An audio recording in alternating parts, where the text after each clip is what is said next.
ഇന്ന് ഫ്രൈഡേ ആയിട്ട് നമുക്കൊരു ഗസ്റ്റ് ഉണ്ടായിരുന്നു. അപ്പം ഞാൻ ഗീ റൈസാണ് റെഡിയാക്കിയത്. അതിലേക്ക് ചിക്കൻ കറി, ഗിസാഡ്, പരിപ്പ് കറിയൊക്കെ റെഡിയാക്കിയിരുന്നു. നമ്മളെ മാവ് പൂത്തിട്ടുണ്ട് കേട്ടോ, കാണാൻ നല്ല രസമുണ്ട്. അപ്പം ഞാൻ അതും കൂടെ നിങ്ങൾക്കൊന്ന് ഷെയർ ചെയ്തതാണ്. അതേപോലെ അതിന് ഞാൻ ഗീ റൈസ് ഉണ്ടാക്കാനായിട്ട് ഞാനൊരു പാൻ അടുപ്പിൽ വെച്ചിട്ട് ഒരു 4 ടീസ്പൂൺ നെയ്യ് ഒഴിച്ചു കൊടുത്തിട്ടുണ്ട്. ഞാൻ 1.5 കിലോ അരിയാണ് എടുത്തിരിക്കുന്നത് കേട്ടോ. എന്നിട്ടൊരു 4 പട്ട, ഒരു 4-5 ഏലക്ക, 2-3 കരയാമ്പൂക്ക് അതിലേക്ക് ഇട്ട് കൊടുക്കുക. അതുപോലെ ഒരു വലിയ സവാള സ്ലൈസ് ചെയ്തതും കൂടി ഇട്ട് കൊടുക്കുക. എന്നിട്ട് അത് ഏകദേശം 1 മിനിറ്റ് നേരം കഴിഞ്ഞാൽ നമ്മുടെ അരി കഴുകി വാരി വെച്ചിരിക്കുന്ന അരി വെള്ളമൊക്കെ വാർത്തിയതിന് ശേഷം ഇതിലിട്ടിട്ട് 1 മിനിറ്റ് നേരം ഒന്ന് വറുത്തെടുക്കണം കേട്ടോ. ഹൈ ഫ്ലെയിമിൽ ഇട്ടിട്ട് വേണം വറുക്കാൻ. അതേപോലെ 1 കപ്പ് അരിക്ക് 1.5 കപ്പ് വെള്ളമാണ് ഞാൻ എടുത്തിരിക്കുന്നത്.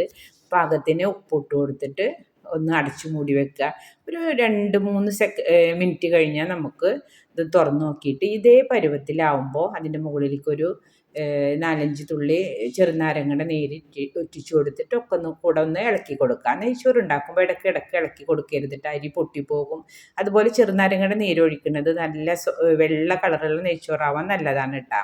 എന്നിട്ട് നെയ്യും ഇട്ട് കൊടുക്കുക. അതേപോലെ വേപ്പില, പൊരിച്ചു കോരി വെച്ചിരിക്കണ പിന്നെ ഉള്ളി, അണ്ടിപ്പരിപ്പ്, മുന്തിരി ഒക്കെ ഇട്ട് കൊടുത്തിട്ട് അടച്ചു മൂടി വെക്കാം. നമുക്ക് പിന്നെ സെർവ് ചെയ്യണ നേരത്ത് തുറന്നാൽ മതി. നല്ല സോഫ്റ്റുള്ള നെയ്ച്ചോറാണ് കേട്ടോ.